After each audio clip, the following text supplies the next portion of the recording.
YTN 라디오 이동의 뉴스 정면 승부 2부 시작하겠습니다.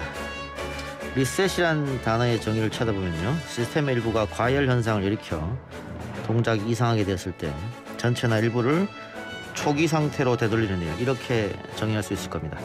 최근 대한민국을 리셋하겠다, 리셋이 필요하다면서 세 분의 전문가가 리셋 대한민국이라는 대담집을 발간했습니다.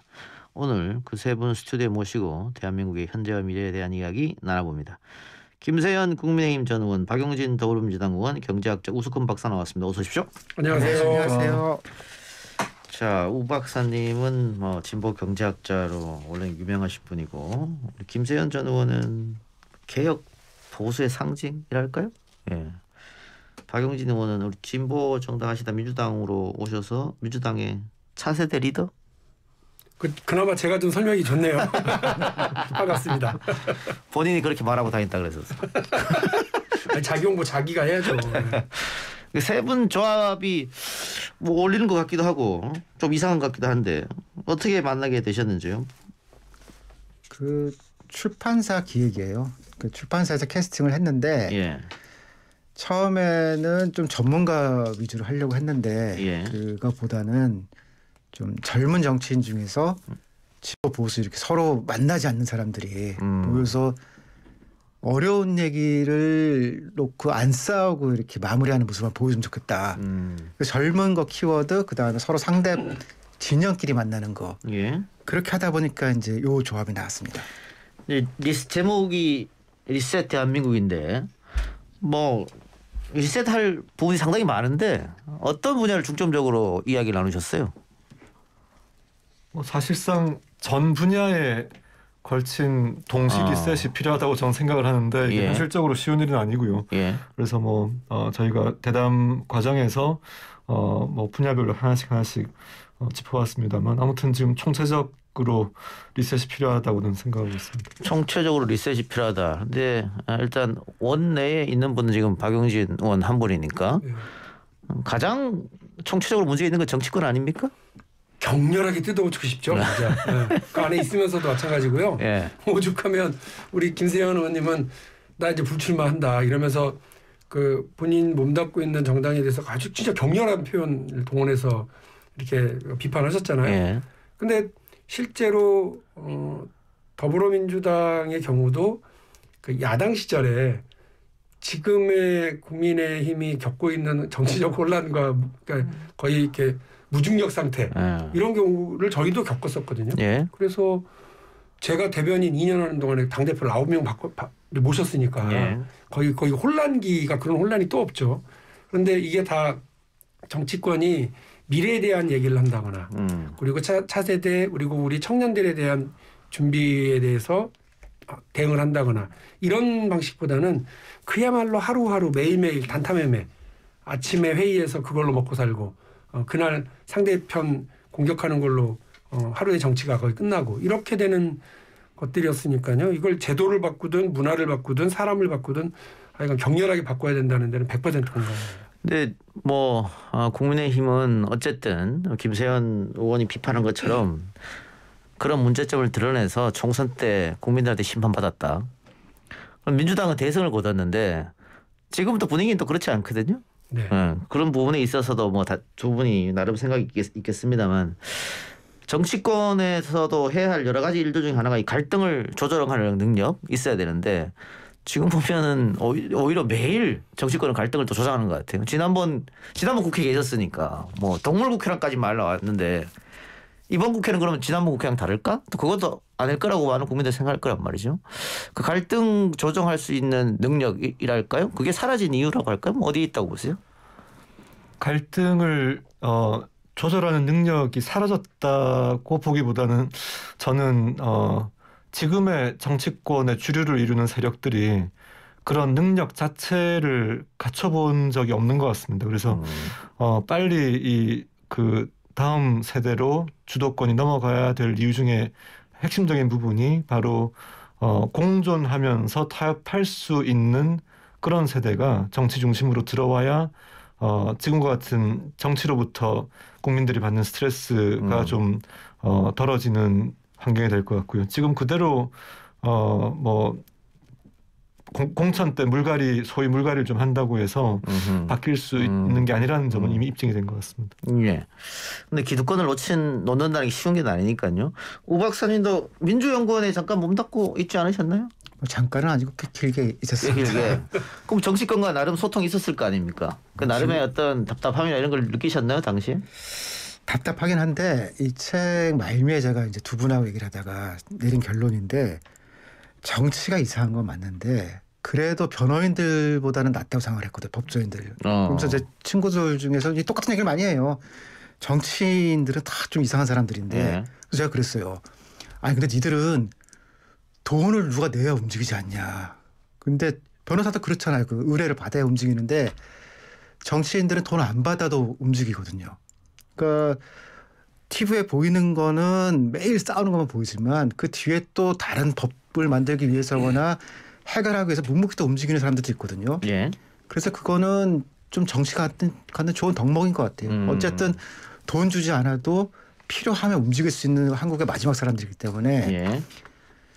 욕 먹어도 그래도 정치에 대한 희망이 있다는 생각을 좀 했고 특히 두 분 만나면서 이게 안 만나서 그렇지 좀 점잖은 자리에서 한번 토론을 해봐라 그러면은 좀 다른 방식이 될 수도 있을 것 같습니다. 아니 뭐 부정부패 이런 건 과거보다 훨씬 좋아졌죠, 정치권에서. 그런데 박정희 뭐 전두환 이런 사람들 집권할 때 40대였거든요. 김영삼, 김대중 40대 기수로 내세울 때도 젊은 나이였는데 이제는 정치가 어떻게 40대도 보이지 않아요. 이거 오히려 그럼 이거 후퇴하는 거 아닌가.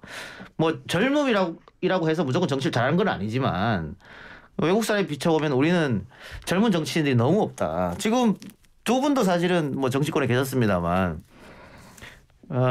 사회에 나오면 젊은 나이가 아니잖아요. 그런데 정치권에 들어가면 상당히 젊은 나이로 되니까. 저희 물심부름하는 나이죠. 정치권에서는 야 박의원 춥다 문 닫아라 그러면 이제 문 닫으러 가고 그래야 돼요. 그걸 어떻게 뭐 해결할 방법이 없을까요? 우리 정치가요. 청년 정치 하지만 사실은 청년에게는 관심이 없고 청년이 가진 표에게만 관심이 있잖아요. 그러니까 어떻게 되느냐면 무슨 이벤트로 그 늘 선거 때 되면 저도 듣고 많은 정치인들한테 그 이른바 당 지도부가 묻는 말이 뭐냐면 어디 스토리 괜찮은 청년 없어? 이거예요. 그러면 이제 영입해서 그렇죠. 뭘 이렇게 이벤트로 세우고 해보려고 그러는 거죠. 저 그렇게 해서는 도저히 안 된다고 그러니까 봅니다. 사회적으로 성공한 젊은 친구들을 찾는 거네요. 예, 뭐 캐나다의 트루도 총리, 그다음에 저 핀란드의 그 총리 다 30대 중반 애들 이렇게 들어섰지만 그분들 20대 초반부터 정치 경력 쌓은 사람들이에요. 그 얘기는 뭐냐면 나이 젊다고 야 물 떠와라 문 닫아라 이런 거 시키지 마시고 역할을 주시면 돼요. 그 역할을 자꾸 주고 맡기고 해야 되는데 우리는 그렇게를 안 하고 그냥 필요할 때 이렇게 백그라운드로 그냥 이렇게 병풍으로 막 이렇게 쓰려고만 하는 정치적인 게 있어서요.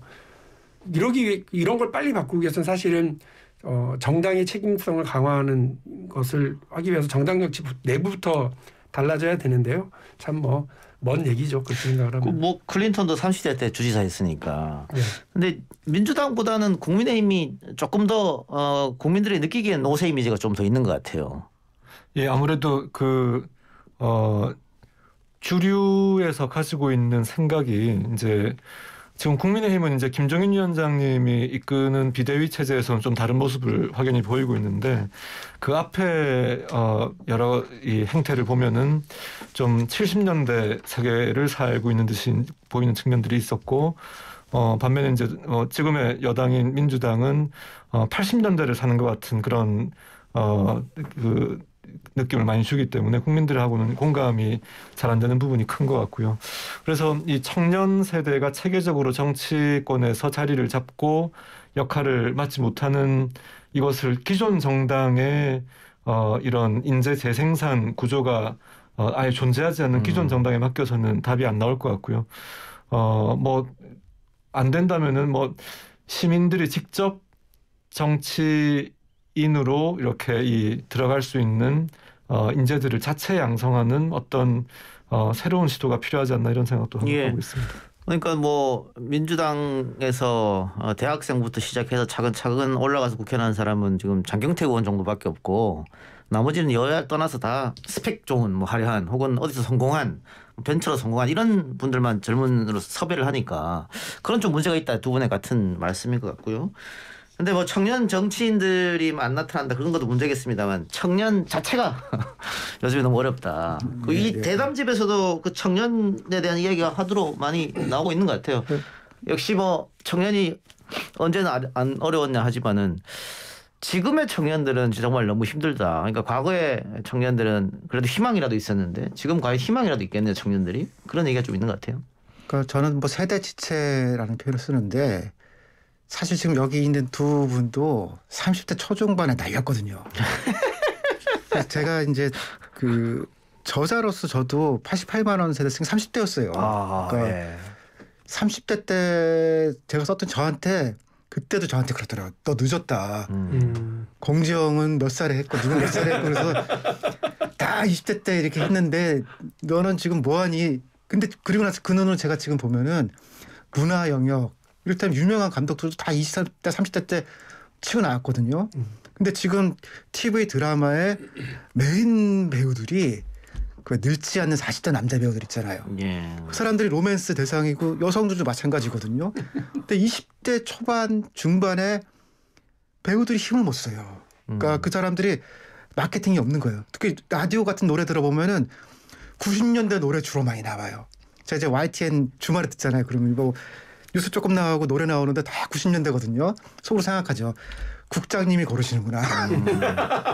왜냐하면 이렇게 경제를 따져보면은 지금 40대들이 가장 그 여유 있거든요. 마지막으로. 예. 그 사람들이 원하는 그 마케팅만 움직이는 거예요. 그러니까 20대 30대들은 자녀적 마케팅이 움직이니까 그 사람들이 좋아하는 스타도 나오질 못하거든요.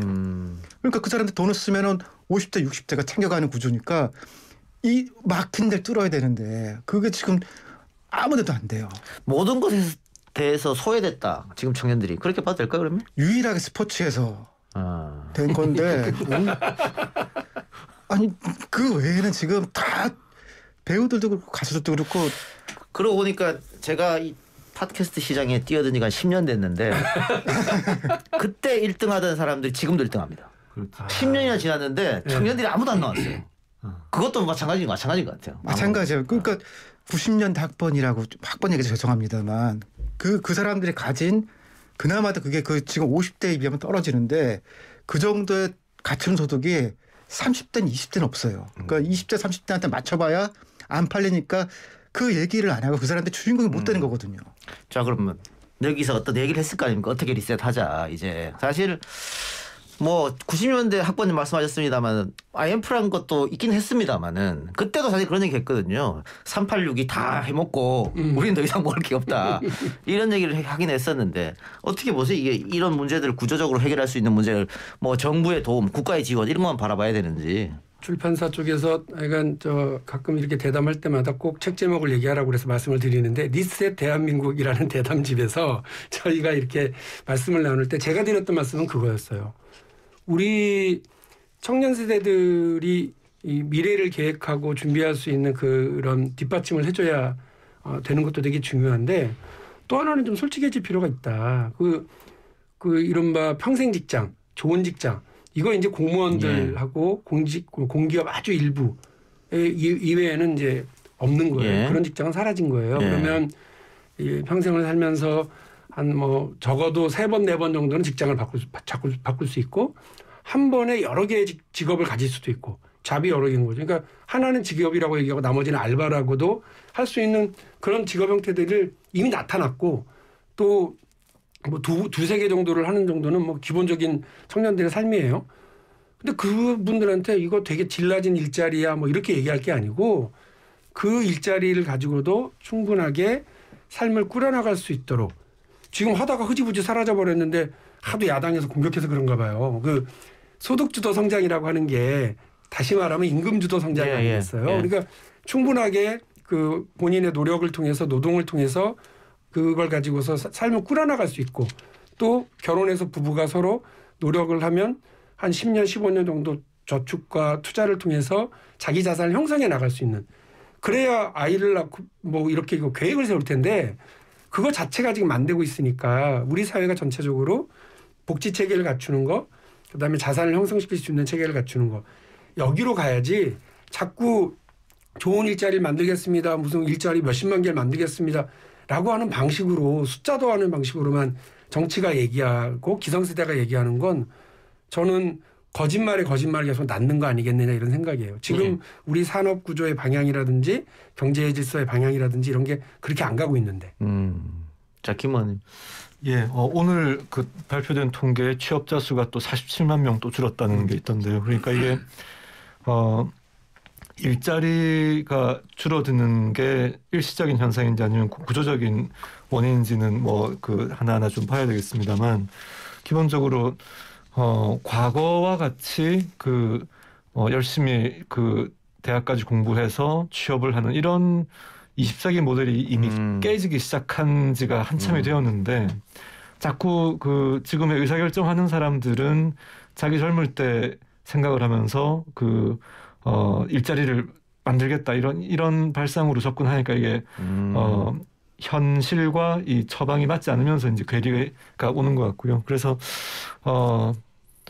10년, 20년 뒤에 어떤 일이 생길지를 그 추세, 지금의 기술 변화가 불러일으키는 여러 가지 경제나 사회 여건의 변동의 추세를 보면은 어느 정도 예측 가능한 부분이 있다고 생각합니다. 그래서 그 과거와 같은 승진을 통한 어떤 직위나 직함 또 어떤 연봉의 수준을 가지고서 성공의 어떤 척도를 삼는 이런 관점 가지고는 이게 지금 요즘 청년 세대가 10년, 20년 뒤에 살아갈 세상에서 이 삶의 양식하고는 이게 안 맞는 부분이 많기 때문에 좀 그에 맞게 이런 라이프 스타일 자체를 우리가 변화되는 거를 좀 받아들이고 그 과정에서 어떤 정책적인 그 비어있는 부분을 메우기 위한 정책적인 노력이 필요할 건가 이렇게 접근을 하는 게 맞다고 생각합니다. 그러니까 그러려면은 뭐 사회적 공감대랄까요? 시선도 조금 바뀌어야 될 것 같아요. 뭐 너는 거기 최고학부 나왔으면서 왜 지금 그거를 해? 뭐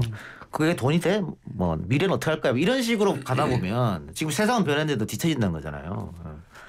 우리 PD도 대한민국 최고학부 나왔는데 제가 맨날 거기 나와서 왜 이거 해? 맨날 그러거든요.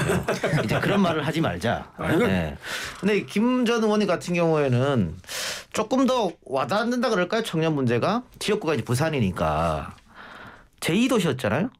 그 청년들한테 부산 살래 그러면은 다들 보기 좋을걸요. 다 서울 가서 살고 싶다 그러지. 그러니까 이게 뭐 비단 부산만의 문제는 아니겠습니다만은 대한민국 모든 지방에서 살고 있는 청년들의 문제랄까요?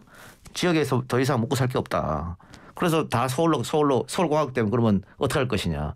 그 문제도 좀 더 고민이 있을 것 같아요. 사실 뭐 지금도 부산은 제2도시고요. 근데 대부분 그 일자리들이 새롭게 생겨나는 지역이 수도권이다 보니까 어떻게든 기회가 되면 수도권으로 그 거주를 옮기려는 그런 수요는 항상 있어왔고요. 이게 사실 뭐 쉬운 문제가 아니고 이 수도권과 지방 양극화 문제를 풀기 위해서는 지방에 더 특화된 다른 산업적으로든 또 이런 그 어떤 해당 어떤 산업 분야에 대해서 좀 더 이렇게 집중된 무언가가 필요한데 이게 한 지역에서 성공하면은 다른 지역에서 그 카피를 해서 복제를 해가지고 이런저런 노력들을 하니까 또 전국이 이렇게 비슷비슷하게 이 특성이 없어지고 획일화되는 이런 반복이 되고 있어서 뭔가 지역마다 고유의 성장 모델, 성장 전략을 좀 만들어내야 된다고 생각합니다. 부산 같은 경우는 영상이나 게임 또 이런 콘텐츠나 또 기술이 결합되는 그런 지점들을 찾을 수 있을 것 같습니다. 예. 우 박사님이 경제학자시니까 어떻게 보십니까? 뭐 이런 저런 문제 때문에 노무현 정부 때 공기업 지방 이전하고 뭐 여러 가지 했지 않습니까? 예. 앞으로 뭐 정책적으로 혹시 더 필요한 게 있을까요? 뭐 혹자들은 뭐 수도권 대학들을 전부 지방으로 이전한다 이런 얘기도 하고 뭐 그러던데. 뭐 과감하게 해도 별로 크게 안 바뀔 것 같고요. 근데 이런 건 있더라고요. 예전에 제가 이제 한 20년 전에 이렇게 볼 때는 지역 소득, 지역 생산을 보면 울산이 1등이었어요. 서울이 1등이 아니고. 울산, 서울 이렇게 갔는데 최근에 보니까 충남이 울산 밑으로 갔더라고요.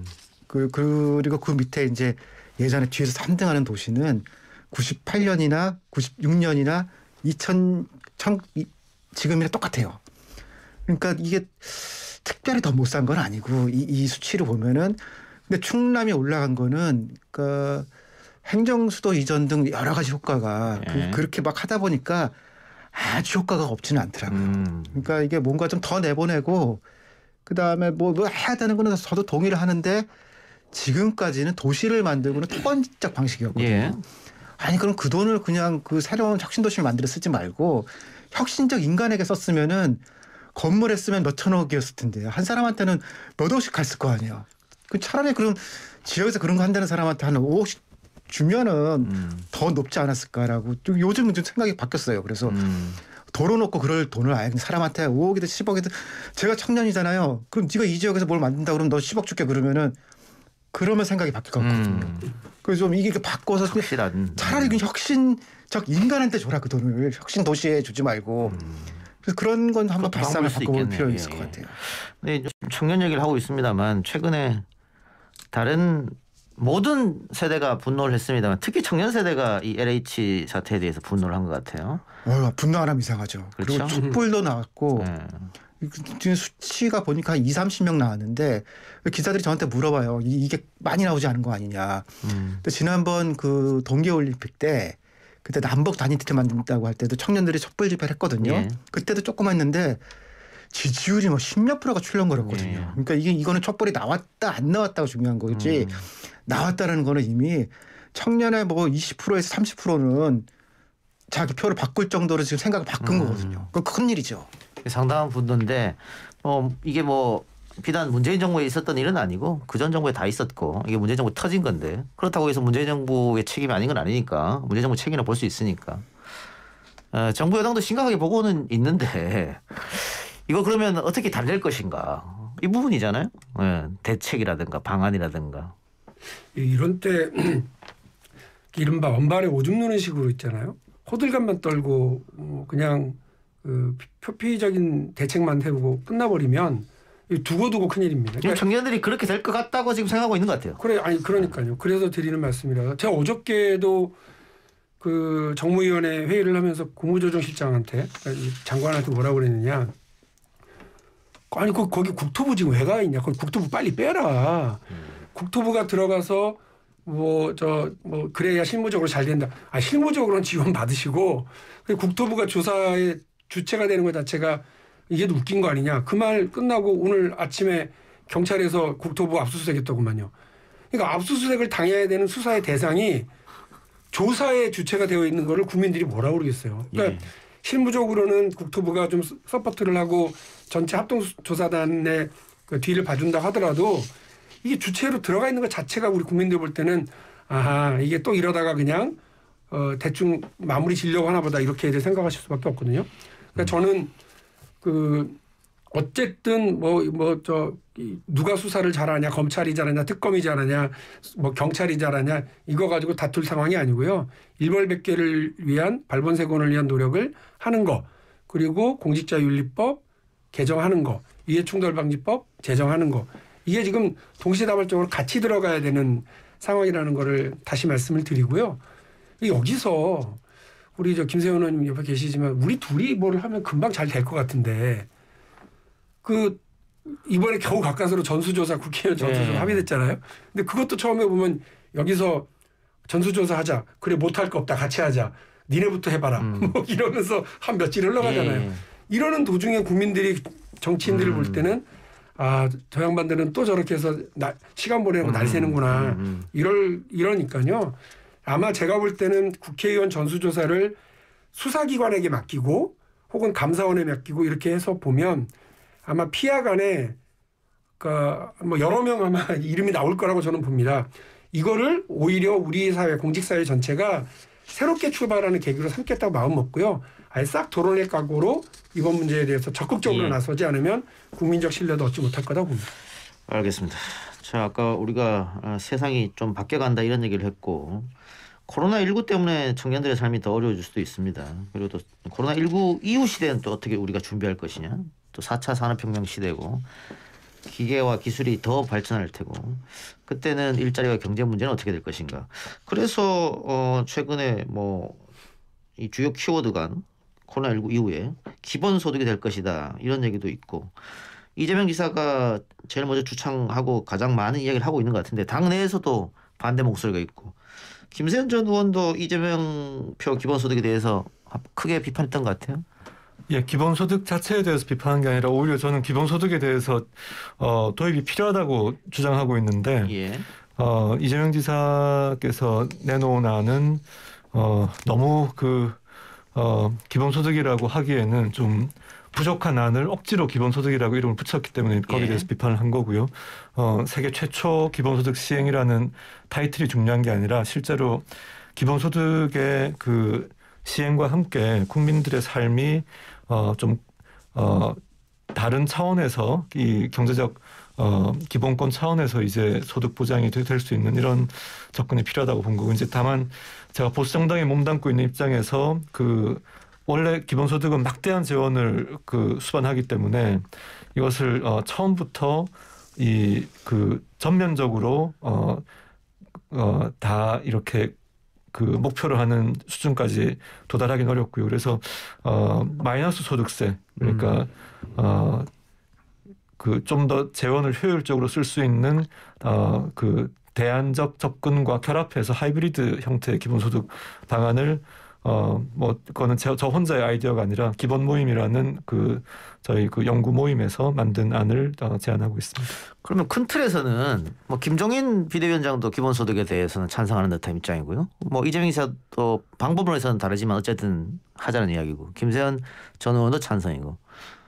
박사님, 민주당 내에서 안 된다고 하는 이유는 어디 있을까요? 원래 사실은 이 기본소득이나 이거는 민주당의 아젠다였는데 오히려 김종인 비대위원장이 갖고 가면서 또 국민의힘의 아젠다가 될 것 같 그런 생각도 드는데. 찬성했는데 저 야당이 하자고 그러니까 까인 거죠. 갑자기 기분이 안 좋아지고. 아니 냉정하게 따져보세요. 지금도 그렇진 않아요. 저 이게 말씀하시는 분이 이재명 지사가 아니고 다른 좀 실세인 분이 했으면 이거 맞았을 거더라고 막 그랬을 거 아니에요. 이게 입장이 바뀌어 보니까 예뻐 보이는데 좀 약간 좀 아니야. 이재명이 아닌 주류 인사가 얘기했으면 충분히 통할 수 있었을 이거 하고 뭐 이거 왜 우리는 못하느냐라고 또 그랬을 것 같아서 그냥 학자인 제 입장에서 보면은 내용은 큰 차이가 없는데 방법과 속도에만 차이가 있는데 발화자가 누구냐에 따라서 말한 사람에 따라서 확 입장이 바뀐 거니까. 에이, 이 얘기 안 들어오고 싶어. 그런 느낌이더라고. 뭐 다른 얘기가 없는데 뭐.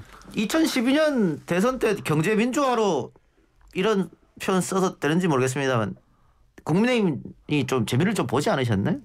재미를 봤다기보다는 그걸로 집권했죠. 오늘 우리 박사님 빵빵 터지시는데. 아니 그 선거 저도 했거든요. 오, 다 가져갔구만.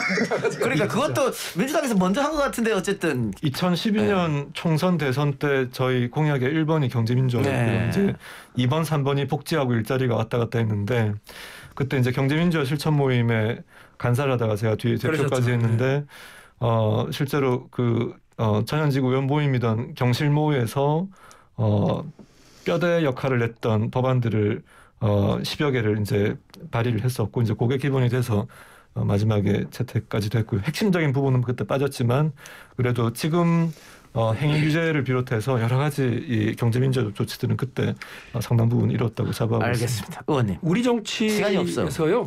어쨌든 김종인 대표가 2016년 교섭단체 대표연설에서 그때는 민주당 대표 자격으로 기본소득을 검토할 때가 됐다 이렇게 처음 얘기한 거예요. 본회의장에서. 예, 알겠습니다. 그건 의미가 있고요. 자, 시간이 없어서 여기서 마무리해야 되는데 이 다음에 한번 더 합시다. 재밌네. 세 분 말씀 오늘 너무 감사하고 리셋 대한민국 여러분들 많이 구매 좀 해주시기 바랍니다. 세 분 말씀 오늘 고맙습니다. 네, 감사합니다. 네, 고맙습니다.